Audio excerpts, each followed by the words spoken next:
지역의 현안을 시시각각 다뤄보는 헬로 이슈 토크 시간입니다. 교육부가 오는 2022년부터 2024년까지 3년간 국고 지원 여부를 판가름할 2021년 교육부 평가에서 학생 충원율 지표의 비중을 높이기로 함에 따라 학생 충원에 어려움을 겪고 있는 전남 대학들의 비상이 걸렸습니다. 대학들 입장에선 감축 규모를 가늠하기 어렵고 감축에 따른 학과 통폐합, 인력 구조 조정 등 진통이 예상되는데요. 이와 관련된 이야기 지금 시작하겠습니다.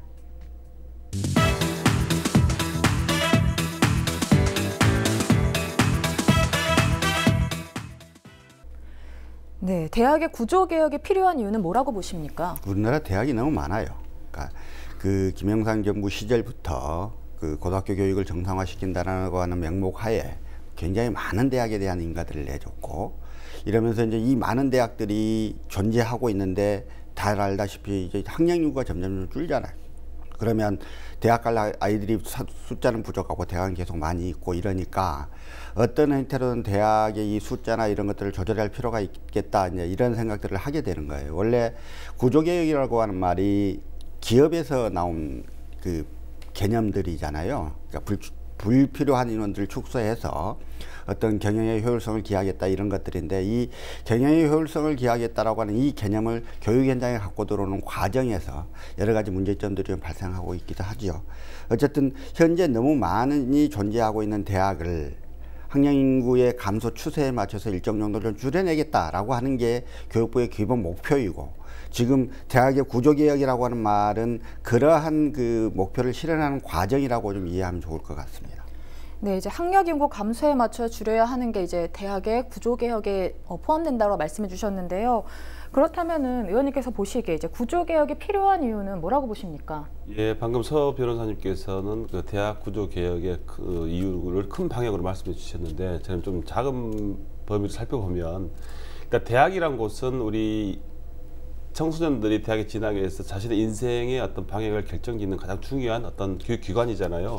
그런데 자신이 선택한 대학이 만약에 부실대학이라든지 없어지거나 해버렸을 경우에는 그들 인생의 자체에 큰 방향에 있어서 큰 어떤 장애물이 될 수 있어요, 대학들이. 그러니까 대학의 위치가 차지하는 비중이 우리나라에서 굉장히 높지 않습니까? 그렇기 때문에 저는 그런 점에서라도 부실대학이라든지 어떤 그런 대학들의 구조개혁은 반드시 필요하다, 이렇게 생각합니다.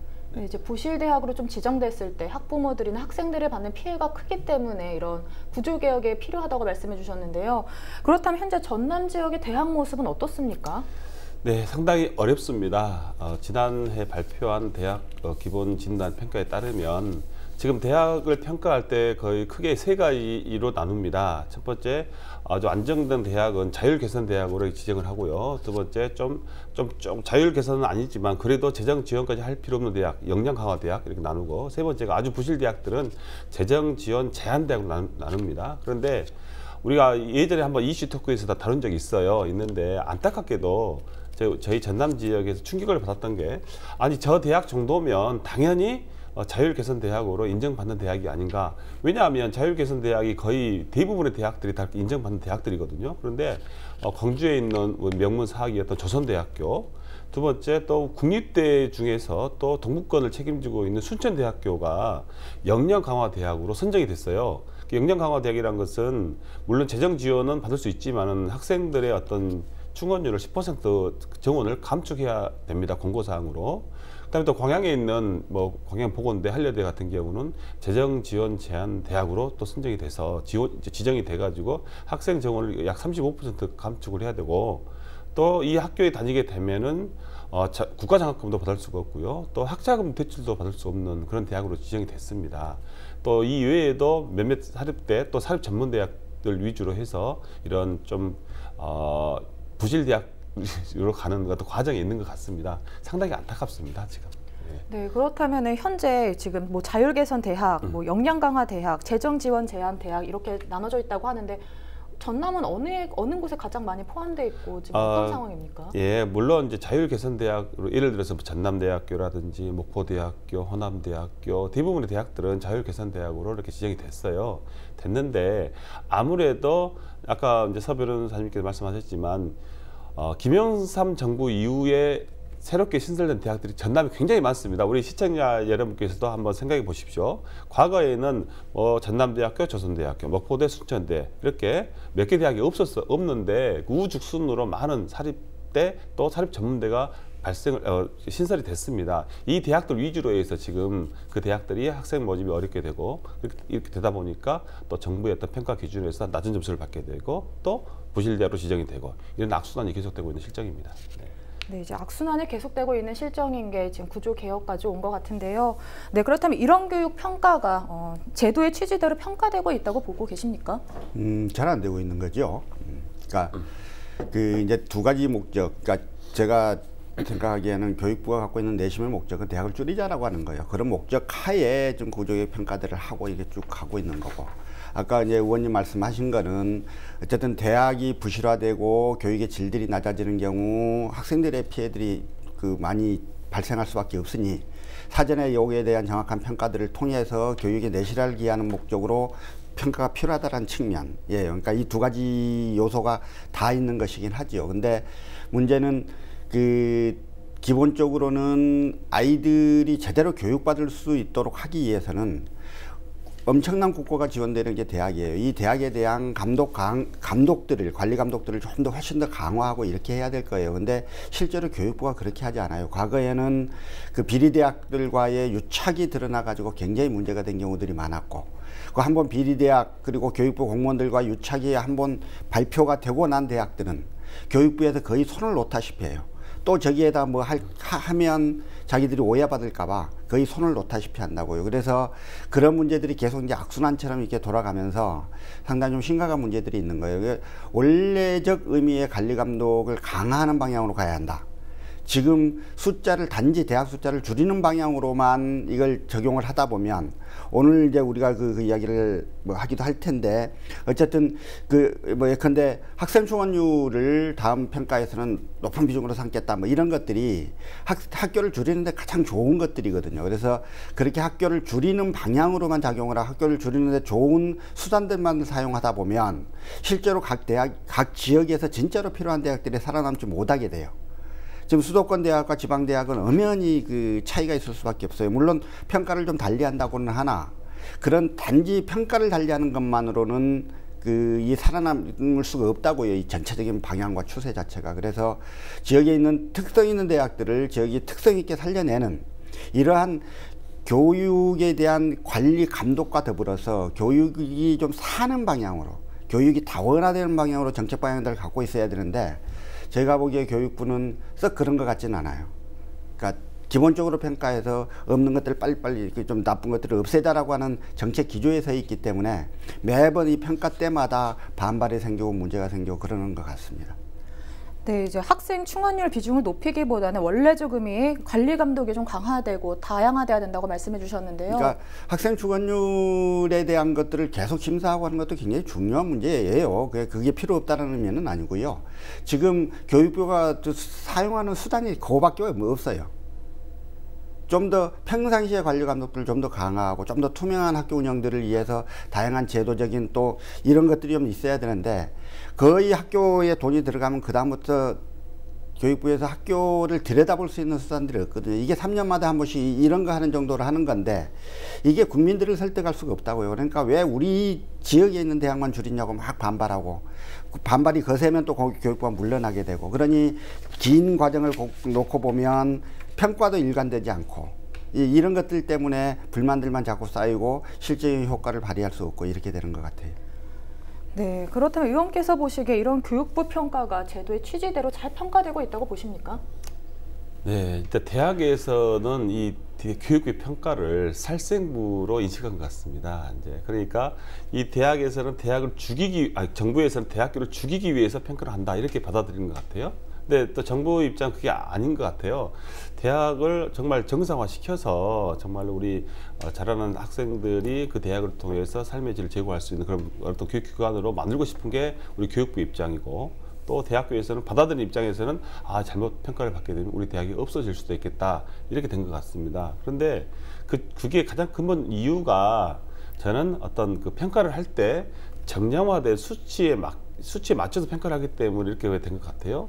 그러니까 지금 뭐 대학뿐만 아니라 수도권 중심의 사회는 이미 됐어요. 그리고 명문대 위주의 어떤 학벌 중심의 사회, 수도권 중심의 사회가 지금 수십 년간 고착화가 되고 지방은 이미 죽었지 않습니까? 그럼 당연히 우리 지방에 있는 대학뿐만 아니라 기업들 마찬가지죠. 지역에 있는 사람들도 마찬가지입니다. 수도권에 비해서 열악할 수밖에 없는 겁니다. 그런데 이미 출발선부터 다른 상황인데 이걸 똑같은 잣대를 가지고 평가를 한다니 당연히 그 결과는 불을 보듯 뻔하지 않겠습니까? 그래서 이런 평가를 할 때 이제 정량 평가보다는 좀 정성 평가를 좀 강화시켜서 정말로 그 교육부에서 봤을 때 이 대학이 지금 그 보통 대학을 평가할 때 기준이 크게 세 가지입니다. 학생 충원율, 그다음에 전임교원 확보율, 그다음에 취업률이거든요. 근데 지금 현재의 대학의 상황은 학생 충원율도 좀 낮고 당연히 전임교원 확보율도 낮고 취업률도 낮지만 이 대학의 지금 구조조정을 통해서 새롭게 방향을 가고 있단 말이에요. 그럼 그 과정에서 이 정성평가를 통해서 이 대학은 지금 어렵지만 우리가 조금만 더 지원해주면 살아남을 수 있겠다, 더 큰 대학으로 갈 수 있겠다고 평가를 했을 때는 그 대학을 단순히 숫자에 맞춰서 평가하는 게 아니라 좀 더 지원을 강화하는 이런 식의 시스템이 돼야지 지금처럼 이 취지대로 한다면은 당연히 대학은 살생부로 받아들일 수밖에 없다. 예, 이렇게 보고 있습니다. 예. 네, 이제 방금 앞에서도 말씀하셨듯이 대학이 지역 사회이면서 또 지역 경제에도 많은 도움이 된다고 말씀해 주셨습니다. 그러니까 대학 하나가 네. 없어지면 네. 저희 가장 극명한 거는 뭐 딴 데도 있지만 남원의 서남대학교 없어지고 나서요. 그 주변 지역이 거의 공동화돼요. 그리고 지금 광양보건대학이나 한려대학교 주변에 있는 광양시 광양의 덕내리 지역도 원룸들의 공실률이 거의 70% 가까워요. 100개 중에 70개가 비었어요. 주변의 가게들을 거기는 지금 한때 제일 많았을 때가 2,100명, 보건대만 놓고 보면. 지금 1,000명이 안 돼, 한 900명 정도 되는데, 지금 이 구조에서 그렇게 되는 거라고요. 우리 앞으로 학교가 없어지게 되면 지역 경제에 엄청난 타격이 있을 거예요. 항상 대학이 있으면 젊은 아이들이 소비성이 크기 때문에 그 중심으로 상권이 형성이 되고 그래요. 그래서 대학이 없어지면 지역 경제에 타격이 올 건 불가피해요. 그러니까 그렇기 때문에 오히려 나는 지역에서 조금 더 적극적으로 나서서 괜찮은 대학은 적극적으로 살리도록 노력을 해줘야 한다. 그러지 않고 지금처럼 우리 지역에 있는 대학은 하나도 죽이면 안 돼라는 인식으로 접근을 하면 결국 다 죽어갈 수밖에 없다. 이런 생각이 좀 들면서 지역이 특히 대학에 깊이 있는 곳은 관심을 가질 필요가 있습니다. 대학이 있는 도시와 대학이 없는 도시는 기본적으로 문화적 수준과 그런 부분에서 굉장히 차이가 있어요. 그리고 젊은 아이들이 갖고 있는 그 진취적 성향 때문에 전체적인 분위기, 문화 자체가 미래지향적 문화로 흐르게 되고요. 그렇지 않은데 도시는 굉장히 좀 태형적인 형태, 그런 문화가 형성될 수밖에 없고 이런 차이가 있거든요. 그래서 대학이 지역에서 갖는 그 어마무시한 그 역할, 기능 이런 것들을 좀 깊이 고려하되 현실을 잘 감안해서 우리 지역에 있는 대학이 갖고 있는 특징을 잘 살려서 생존하는 방향으로 지역과 대학이 같이 연구할 필요가 있겠다 이런 생각이 듭니다. 네, 이제 지역 차원에서도 평가에 대한 대응이 필요할 것 같은데요. 어떻게 보십니까? 이 부분에 대해서는요? 네, 이제 우리 지역의 그 대학의 중요성은 정말로 어떤 말로도 표현을 못합니다. 이제 역으로 그 대학이 이제 부실이 됐을 때 그 지역이 공동화 된다고 그랬잖아요. 근데 반대로 생각해 보면 제가 이제 목포 시민의 한 사람 입장에서 생각해 보면 목포대학교가 목포에 있는 게 아니라 본교가 무안군 청계면에 있습니다. 그랬을 때 많은 목포 시민들이 정말 목포대학교가 본교 캠퍼스가 청계로 가지 않고 목포 시내에 있었다면 지금 목포 경제가 어땠을까라는 그런 어떤 생각을 많이 해요. 무슨 말씀이냐면 목포대학교 현재 재학생의 그 거주 학생이 한 5,000명 이상이 현재 거주를 하고 있어요. 학교 내에. 그 5,000명 정도가 어떤 시내에 포진돼 있다면 그 지역 경제가 얼마나 활성화 되겠습니까? 그런데 청계에 있다 보니까 뭐 청계 주민들에게 약간 미안한 말씀도 있지만 많은 학생들이 그냥 학교에서 공부만 하고 다시 광주로, 다시 목포로 이렇게 오는 거고 그 청계 면 자체에 어떻게 상주한 학생이 그렇게 많지 않아요. 이런 걸 봤을 때도 대학의 어떤 대학이 그 지역에 미치는 영향이 굉장히 크다 이렇게 생각하고요. 두 번째가 저는 우리 그 전남의 가장 큰 문제가 지역의 인재가 고등학교 때까지 잘 자랐던 인재가 이제 대학을 진학하면서부터 이제 수도권이라든지 타 지역으로 가고 다시 돌아오지 않습니다. 그런데 제가 딱 봤더니 그래도 우리 지역에 있는 대학에 진학한 학생들이 그 대학을 졸업하고 다시 우리 지역에 거주하는 비율이 더 높아요. 그러니까 지역 대학이 하나 없어지면 그만큼 지역 대학에 들어가는 인재가 줄어들고 그만큼 또 지역에 남아있는 인재가 줄어든다는 얘기죠. 그래서 정말 그 지역 대학은 그 지역에서는 없어서는 안 될 그런 정말 중요한 위치에 있다. 우리가 지금 최근에 약간 수면 아래로 가라앉았지만 그 국립목포해양대학교가 그 교명에서 목포를 뺀다고 했을 때 그때 우리 목포 지역 많은 사람들이 지금 걱정을 했어요.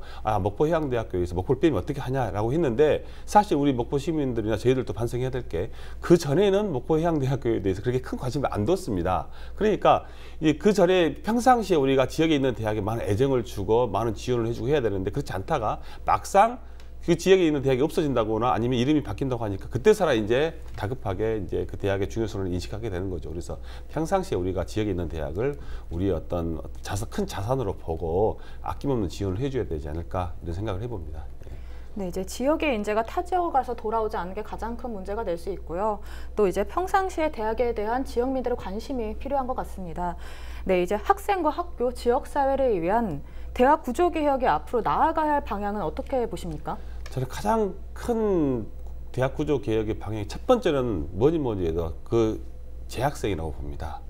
이 재학생들에게 아까도 서두에 말씀드렸지만 그 대학이라는 것은 그 한 사람 인생에 있어서의 가장 큰 어떤 방향을 결정질 수 있는 그런 하나의 기관이고 어떤 과정입니다. 그런데 내 잘못이 아니라 내 책임이 아닌데도 불구하고 내가 그 대학에 다닌다는 이유 하나만으로 어떤 인생에 있어서 큰 손해를 본다면 그야말로 그 잘못이거든요. 그래서 대학 구조 개혁 방향 첫 번째는 학생을 위한 재학생을 위한 어떤 특단의 어떤 대책이 있고 나서 가야지 무작정 이 대학이 부실이라고 해서 결정을 하면 안 된다 이렇게 보고요.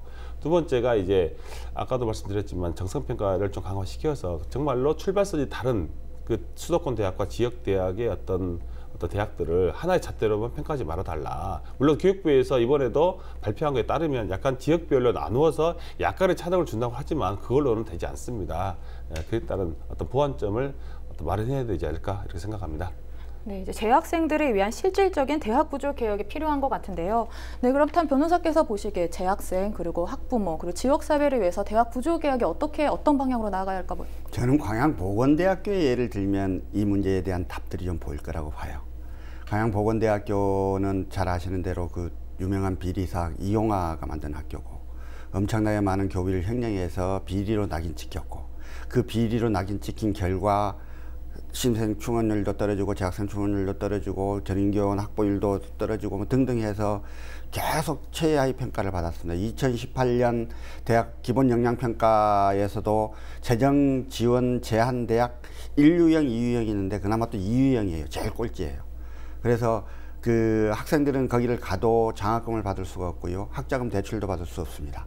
그러니 학교를 가지 않죠. 지금은 그나마 광양보건대학교의 그 교직원들이 자기 그 급여를 털어서 장학금 부분들을 어느 정도 좀 보충을 해주고는 있는데 그것도 한계가 있을 수밖에 없는 거잖아요. 지금 이런 상황에서 광양보건대는 죽어가고 있어요. 근데 광양의 한려대학교와 둘 다 뭐 이용화가 세운 학교이긴 합니다만 한려대학교와 광양보건대학교가 있습니다. 근데 저희가 보기에는 한려대학교는 별 경쟁력이 없습니다. 그래서 한려대학교가 폐교되고 없어지는 것에 대해서는 동의합니다. 그러나 광양보건대학교는 보건간호계통의 특성화 대학입니다. 현재 존재하고 있는 정 14개 학교 중에 10개 학과가 보건간호계통이에요. 앞으로 보건간호계통의 인력들은 무한정 필요할 수밖에 없습니다. 특히 전남의 경우 전국의 초고령 사회로 가고 있는 가장 1등 도잖아요. 이런 데일수록 보건간호계통의 인력들이 많은 노인 인력들의 건강을 간호하고 케어하는 이런 데에서 많은 인력이 필요할 수밖에 없습니다. 이런 인력을 키우는데 충분한 학교입니다. 이렇게 경쟁력이 있는 학교거든요. 그러면 그냥 한려대학교는 놔두고 보건대학교 하나만이라도 살려내야 한다. 근데 그게 과거 설립자의 비리 때문에 여러 가지 수치가 좋지 않다. 그러나 미래 가치가 충분하다. 그러면 지역과 교육부가 이런 부분들에 대해서 깊이 있는 관심을 가지고 이 학교가 사는 방향들을 잡아나가면 굉장히 좋은 학교가 지역에 하나 살아남을 수 있다. 이런 생각들을 하는 거거든요. 네, 오늘 이야기 여기까지 나눠보도록 하겠습니다. 두 분 고맙습니다.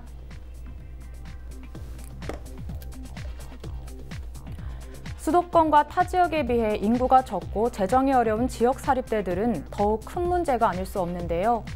단편적인 방안이 아닌 지역 그리고 학교 특성을 감안한 정책들이 필요할 것 같습니다. 지금까지 헬로 이슈 토크였습니다.